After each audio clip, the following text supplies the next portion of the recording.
हम लोग पिछले वीडियो में ट्रांसफ़र फंक्शन कैलकुलेट करना सीखे। अब इस वीडियो में हम लोग समझेंगे कि कैरेक्टरिस्टिक्स इक्वेशन क्या होते हैं, पोल क्या होता है और जीरो क्या होता है, जीरोज क्या होता है और इसका कैलकुलेशन हम लोग कैसे करते हैं। तो ट्रांसफ़र फंक्शन से ही कैरेक्टरिस्टिक्स इक्वेशन बनते हैं। तो हम क्या करते हैं, एक सर्किट ले लेते हैं और उस सर्किट का ट्रांसफ़र फंक्शन कैलकुलेट करते हैं और फिर उसी में आपको बताया जाएगा कि कैरेक्टरिस्टिक्स इक्वेशन क्या होता है। तो सबसे पहले हम क्या करते हैं, एक सर्किट कंसिडर करते हैं और ये सर्किट वही वाला सर्किट है जो आपको बनाने के लिए दिया गया था। इसी का हम लोग ट्रांसफ़र फंक्शन कैलकुलेट करेंगे और फिर इसी से हम लोग समझेंगे, क्या समझेंगे कि कैरेक्टरिस्टिक्स इक्वेशन क्या होते हैं। इसी प्रकार का कुछ सर्किट था, अगर आप पिछला वीडियो देखें तो आपको ये बात पता होगा। अब हमको क्या करना है, इससे सबसे पहले हम लोग इसका ट्रांसफ़र फंक्शन कैलकुलेट करेंगे और फिर कैरेक्टरिस्टिक्स इक्वेशन। चूँकि कैरेक्टरिस्टिक्स इक्वेशन कैलकुलेट करने का तरीका ट्रांसफ़र फंक्शन से होकर के जाता है, समझ रहे हैं ना। यानी ट्रांसफ़र फंक्शन की गली से ही क्या निकलता है, कैरेक्टरिस्टिक्स इक्वेशन का वैन गुजरता है। देखते हैं कैरेक्टरिस्टिक्स इक्वेशन निकालने के लिए हम लोग को ट्रांसफ़र फंक्शन निकालना है। तो ट्रांसफ़र फंक्शन हम लोग कैसे निकालते हैं। पहले वाले के केस में सिंपल एक लूप होता था तो उसमें हम लोग कैलकुलेट कर लेते थे, लेकिन यहाँ पे मामला तो गड़बड़ हो गया। यहाँ पे क्या है, एक ये लूप है और एक ये लूप है, यानी करंट का वैल्यू क्या हो रहा है, दो पार्ट में डिवाइड हो जा रहा है। सपोज कीजिए कि आई करंट यहाँ से फ्लो हो रहा है, तो इसमें करंट जा रहा है I1 और इसमें करंट I2। तो फिर यहाँ पे आकर के क्या हो जाएगा, I ही हो जाएगा, क्योंकि आने वाले करंट क्या है, I1 और I2 जुट जाएंगे और किसके बराबर हो जाएंगे, I के। यानी अब यहाँ पे क्या हो रहा है, करंट का डिवीजन हो जा रहा है, तो डायरेक्टली तो हम लगा नहीं सकते हैं, तो हम यहाँ पे क्या लगाएंगे, KCL लगाएंगे। क्या लगाएंगे, KCL फॉर ट्रांसफ़र फंक्शन। हम लोग नोड मान लेते हैं, इस पॉइंट को नोड A मान लेते हैं, इस पॉइंट को नोड B मान लेते हैं, ठीक है। इस पॉइंट को नोड A और इस पॉइंट को नोड B। हम eight node A apply KCL। क्या अप्लाई कर रहे हैं, KCL। तो बताइए KCL के अकॉर्डिंग क्या बोला जाता है कि जो इनपुट करंट होता है आउटपुट करंट के समेशन के क्या होते हैं, बराबर होते हैं। यही बात होता है ना। तो बताइए इस पॉइंट पे क्या है, करंट का वैल्यू कितना है, हम लिखते हैं I बराबर क्या हो रहा है, आप इस पॉइंट को नोड ना मानिए, आप इस पॉइंट को नोड मान लीजिए या इसी को नोड मान लीजिए। यहाँ पे करंट क्या हो रहे हैं, I1 जा रहा है, तो इधर से करंट का वैल्यू कितना जा रहा होगा, I जा रहा होगा, और ये कितने भागों में बढ़ जा रहा है, दो भागों में। ये सारा का सारा पॉइंट सेम है भाई, अगर आपको गड़बड़ लग रहा है तो ये सारा पॉइंट क्या है, सेम है। यानी इधर से करंट आ कितना रहा था, I, और कितने भागों में बटा, दो भागों में। तो लिख सकते हैं I बराबर I1 प्लस I2। लिख सकते हैं कि नहीं लिख सकते हैं, बिल्कुल लिख सकते हैं। अब रही बात I1 का वैल्यू कैलकुलेट करने के लिए, मामला गड़बड़ा गया यहीं पे। I1 का वैल्यू कहाँ से लाएं, देख लीजिए कहाँ से ला रहे हैं। ये वाला पॉइंट देखिए, I1 का वैल्यू क्या है, जितना करंट का वैल्यू यहाँ पे है उतना ही करंट का वैल्यू यहाँ पे है। तो आप ये वाला भी तरीका यूज कर सकते हैं। क्या यूज कर सकते हैं, इस पॉइंट पे भी आप नोड यूज कर सकते हैं। जितना करंट I का वैल्यू यहाँ होगा उतना ही I का वैल्यू यहाँ होगा, और I1 और I2 का लगा दीजिए। इसमें क्या होगा, I बराबर क्या फॉर्मूला होगा, I बराबर आप बताइए, जितना यहाँ पे है उतना ही यहाँ पे है, तो I बराबर V2/R लिख सकते हैं।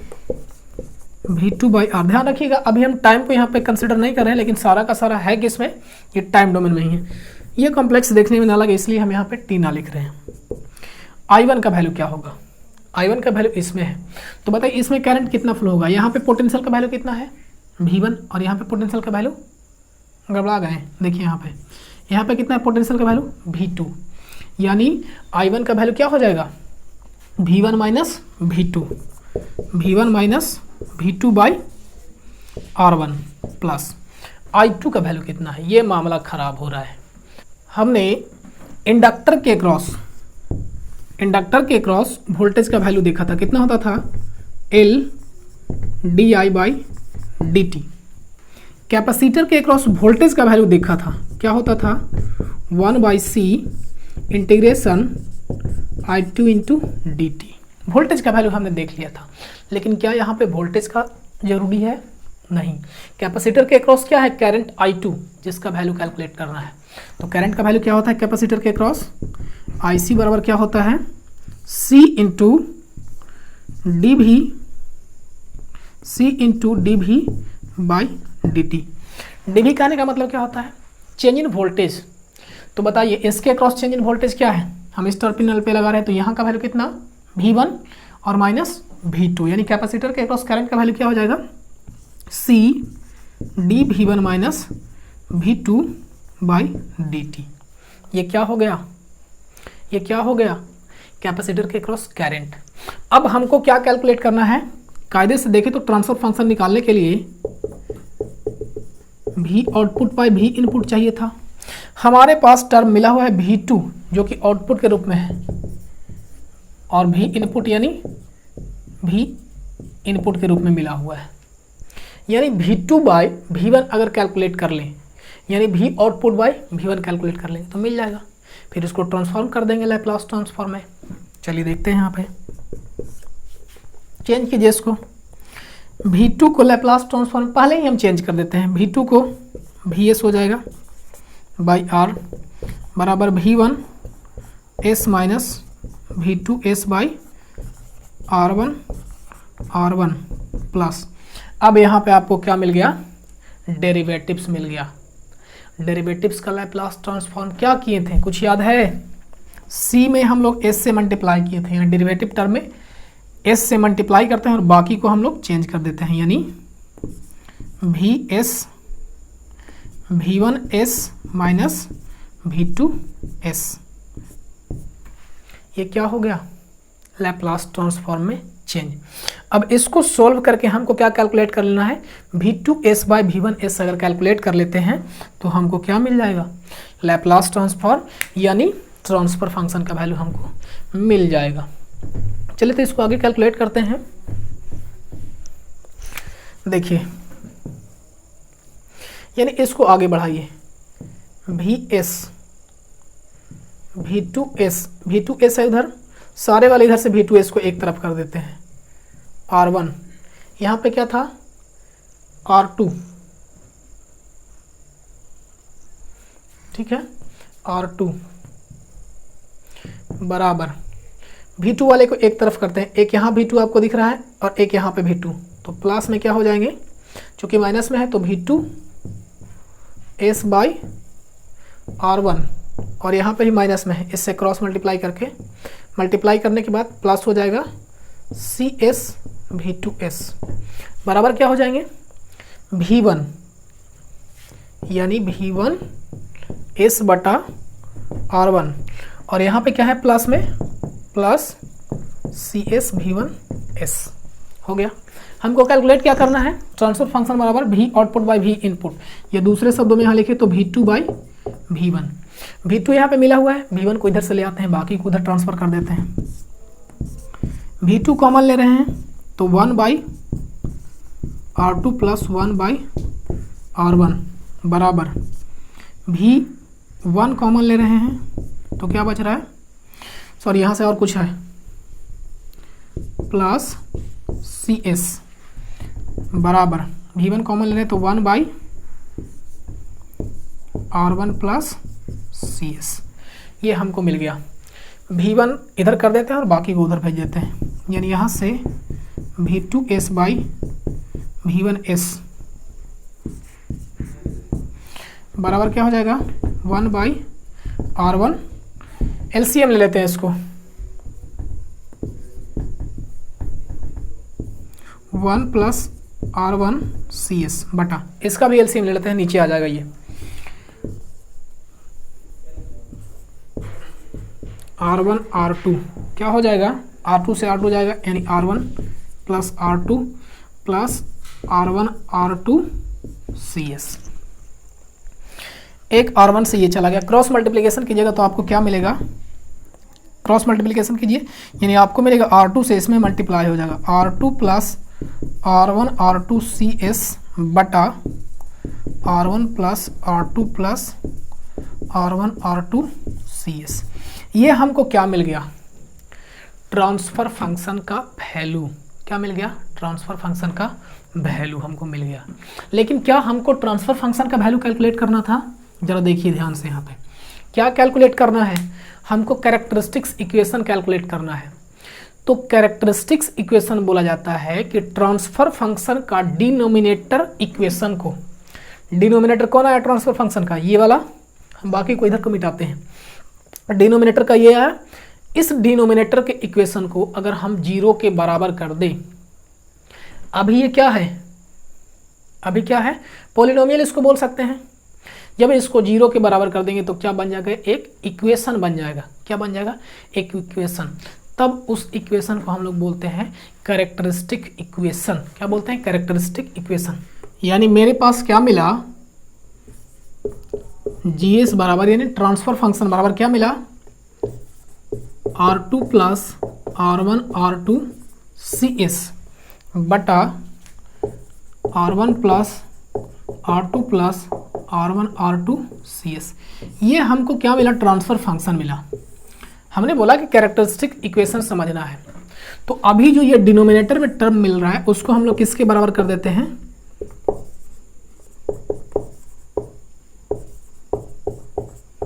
0 के बराबर कर देते हैं। तब इस प्रकार के इक्वेशन को हम लोग क्या बोलते हैं? Characteristic equation. हमने आपको बताया था कि कैरेक्टरिस्टिक इक्वेशन के अगर कैलकुलेट करना है तो इसका कैलकुलेट करने का रास्ता कहाँ से होकर के जाता है? ट्रांसफ़र फंक्शन से होकर के जाता है, यानी गेन से होकर के जाता है। अगर डायरेक्टली ये वाला वैल्यू आपको दिया हुआ है तो हम इस वाले को 0 करके क्या बोल देंगे कि ये वाला जो टर्म है, यानी ये वाला जो इक्वेशन होगा वो इक्वेशन क्या कहलाएगा? Characteristic equation. अब रही बात पोल और 0 के लिए, तो पोल और 0 भी कहाँ से डिफाइन होते हैं? कहाँ से डिफाइन होते हैं?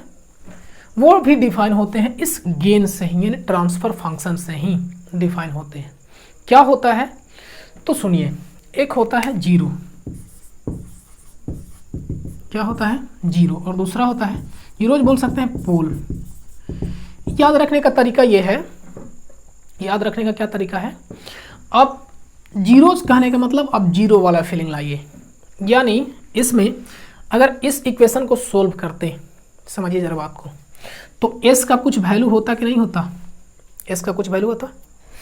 तो s का वैसा वैल्यू, s का वैसा वैल्यू जिसके लिए ये पूरा का पूरा ट्रांसफ़र का वैल्यू, ये गेन का वैल्यू क्या हो जाए? 0 के बराबर हो जाए। हम इसका एग्जांपल लेकर के बताएंगे आपको। यानी गेन का टोटल वैल्यू क्या हो जाए? 0 हो जाए। किसके लिए? s का वह वैल्यू, सपोज कीजिए कि हम यहाँ पे s का कोई वैल्यू पुट कर देते हैं। s का वैल्यू मान लिया जाए, ऐसा कुछ रख दे, 10 रख देते हैं, r का कुछ वैल्यू दिया हुआ रहता। तब उसके लिए ये पूरा का पूरा जो गेन था, ट्रांसफ़र फंक्शन था, उसका वैल्यू अगर 0 हो जाता, तब इस s के वैल्यू को हम लोग क्या बोलते? जीरोज बोलते। क्या बोलते? जीरोज बोलते। लेकिन पोल कब बोलेंगे? तो s का वह वैल्यू जिसके लिए इस ट्रांसफ़र फंक्शन का वैल्यू क्या हो जाए? इनफाइनाइट हो जाए। क्या हो जाए? इनफाइनाइट हो जाए। तब उसको हम लोग क्या बोलते हैं?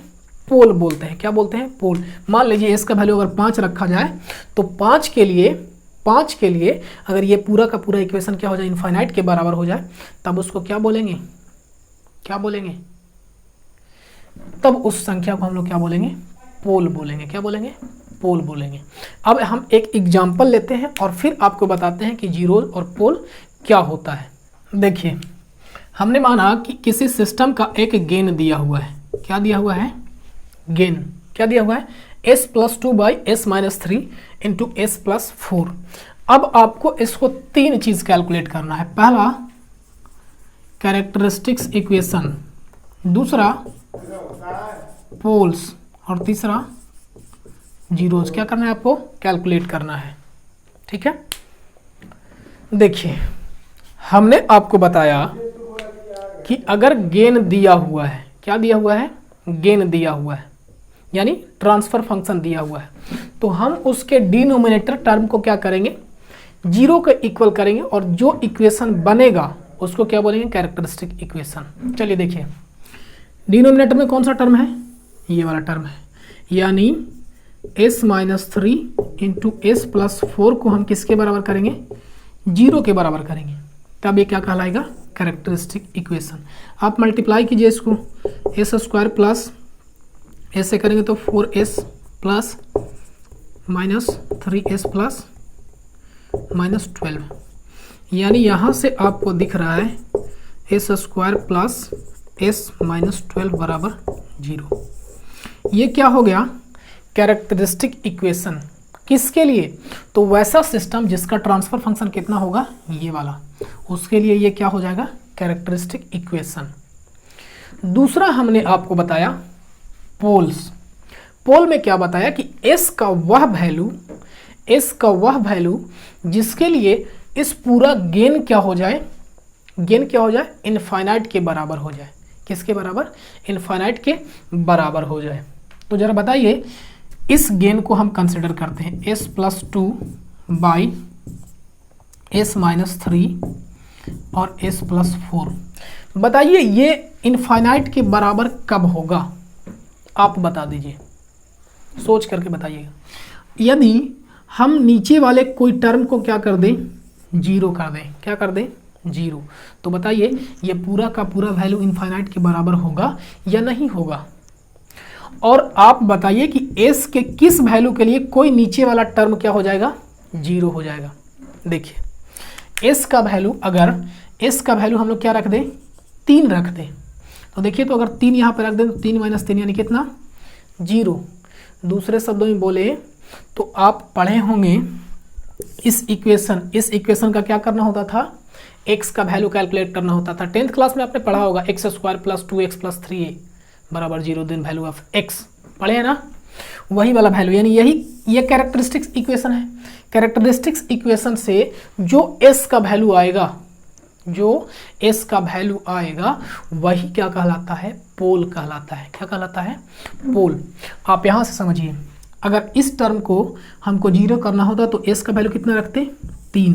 अब रख करके देखिए, यहाँ पे अगर हम 3 रख दें, इस पूरे इक्वेशन में 3 रखते तो हमको क्या मिलता, ये वाला टर्म 0 और ये वाला टर्म 0, तो ये पूरा का पूरा बड़ा वाला 0, और ऊपर कुछ वैल्यू है भी, वैल्यू कितना है, s का वैल्यू यहाँ पे भी तो रखेंगे, यहाँ पे 3 रखें, बचा कितना, ऊपर में 3 और 2 5, और बचा नीचे में कितना, 0। किसके बराबर हो गया, इनफाइनाइट के बराबर।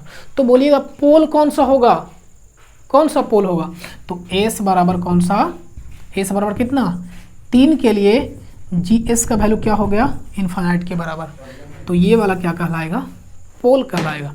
नेक्स्ट क्या होगा, यहाँ पे क्या होगा, s का वैल्यू अगर -4 रख दें, s का वैल्यू अगर -4 रख दें, तब भी ये क्या हो जाएगा, 0 हो जाएगा, और 0 से इसमें मल्टीप्लाई करेंगे तो बड़ा वाला 0 हो जाएगा। s का वैल्यू अगर -4 रखते हैं तब क्या होगा, रखिए इस इक्वेशन में, यहाँ पे -4 रखते तो क्या बचता, -2 बाई क्या बचता, -2/0, यानी बराबर gs बराबर क्या हो जाएगा, इनफाइनाइट।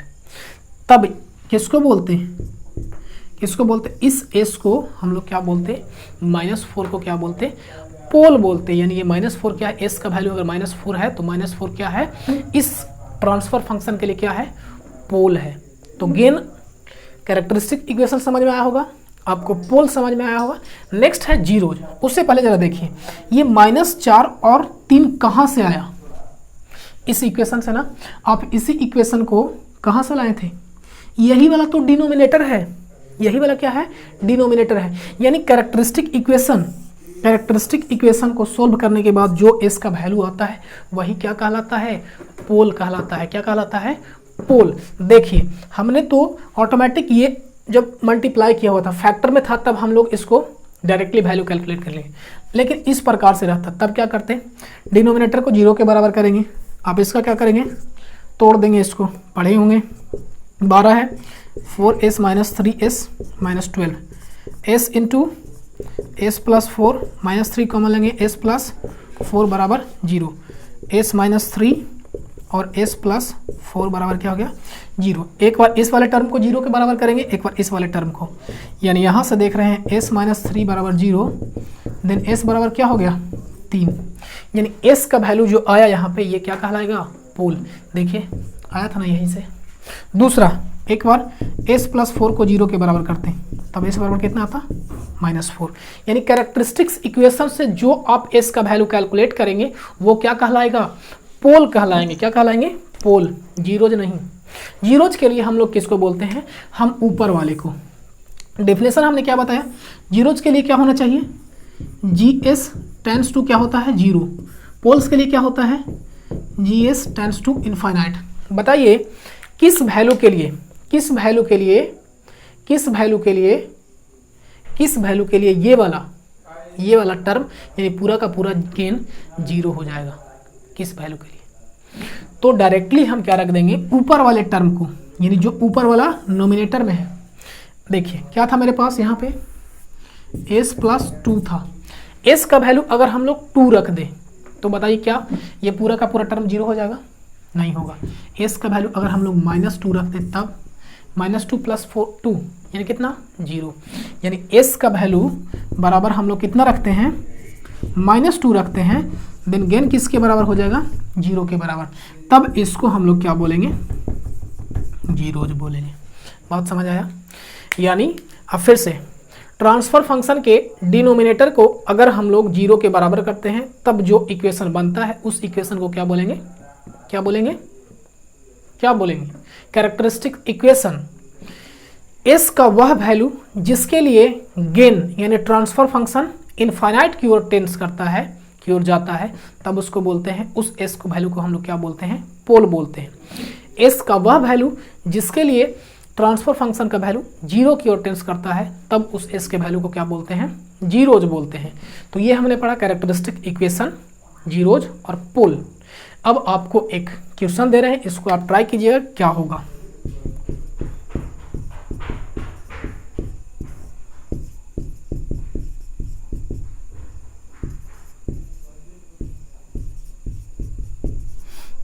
ये GS का वैल्यू दिया हुआ है, आपको इसको बना करके बताना है कि इसमें पोल का वैल्यू क्या होंगे और जीरोज का वैल्यू क्या होगा और कैरेक्टरिस्टिक इक्वेशन का वैल्यू क्या होगा। तो ये आपका होमवर्क रहा। आगे के वीडियो में हम लोग पढ़ेंगे ऑर्डर क्या होते हैं, टाइप्स क्या होता है, किसका सिस्टम का गेन का ऑर्डर क्या होते हैं और टाइप क्या होते हैं, और फिर उसका कैलकुलेशन हम लोग देखेंगे। तो ये हमने क्या देखा कैरेक्टरिस्टिक इक्वेशन, पोल और जीरोज कैलकुलेट करके भी हमने देखा। बाकी इस वीडियो में इतना ही, देखते रहिए, धन्यवाद।